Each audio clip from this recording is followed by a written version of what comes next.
Bonjour à tous, donc dans cette vidéo nous allons parler des generics. C'est parti. Alors les generics, il s'agit en fait de le fait de pouvoir travailler avec plusieurs types de données. Donc on avait vu au début du cours qu'on pouvait utiliser le type any pour pouvoir utiliser n'importe quel type de données sur une fonction, sur une variable, sur un array, etc. etc.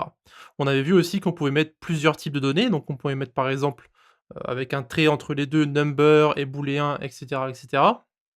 Eh bien, ce qu'on va voir aujourd'hui, c'est comment créer des fonctions et des arrêts génériques, en gros, qu'on va pouvoir utiliser avec n'importe quel type de données, mais sans utiliser le type any.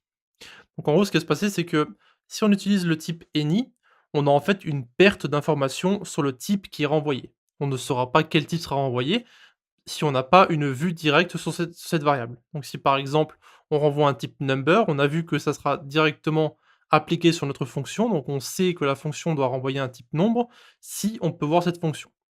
Mais si on ne la voit pas, eh bien on ne saura pas quel type d'information sera renvoyé.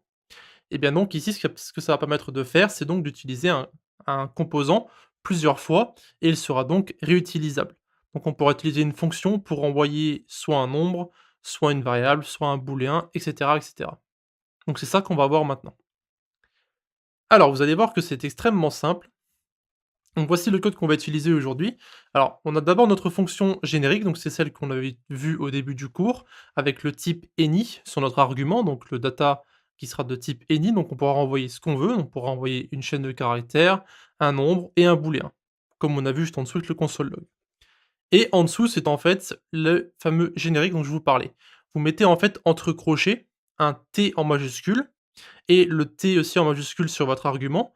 Ça permettra de renvoyer n'importe quel type de données, donc encore une fois, ce sera un générique qu'on pourra utiliser plusieurs fois.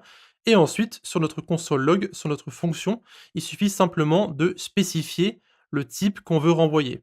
Vous pouvez voir que par exemple, ici, sur notre identity en dessous, on a mis string entre chevrons, donc on a ensuite notre chaîne de caractères. Sur la deuxième ligne, on a bien sûr le 27 et on a mis string à côté, donc ça c'est pas bon, donc ça ne fonctionnera pas parce que 27 n'est pas de type string, mais de type nombre. Du coup, ça ne fonctionnera pas. Donc on peut quand même utiliser tous les types sur notre fonction, mais on a quand même un peu plus de contrôle sur ce qui est renvoyé. D'accord? Et c'est pareil pour en dessous pour les arrays. Ici, on veut en fait un array de type number. Ça veut dire que si par exemple on essaie de push une chaîne de caractères, comme c'est le cas en bas, eh bien ça ne va pas fonctionner, tout simplement. Donc c'est ça qu'on va voir dans cette petite section. J'ai une petite activité pour vous, donc votre premier générique, comme d'habitude. Vous allez simplement créer une fonction générique, donc le nom n'a aucune importance. Vous allez ne pas utiliser le type any, vous n'avez pas le droit de l'utiliser, et vous allez en renvoyer uniquement des nombres dans votre fonction. Ensuite, vous allez essayer de renvoyer autre chose qu'un nombre, et vous allez voir quelle erreur vous allez avoir sur votre terminal. Donc je vous reprends dans une dizaine de secondes lorsque vous avez terminé de mettre la vidéo en pause. À de suite.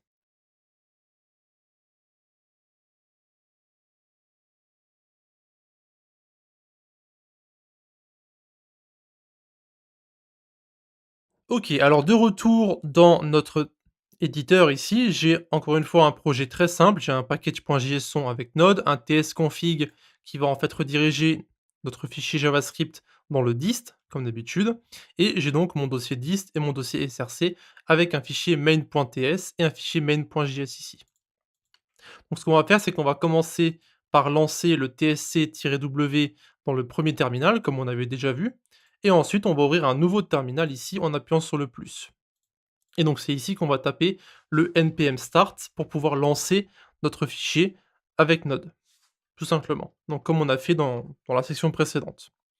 Alors on va commencer par taper notre fonction générique, ce qu'on a vu jusque maintenant. Donc ici on va mettre data qui sera donc de type any, et on va simplement return data.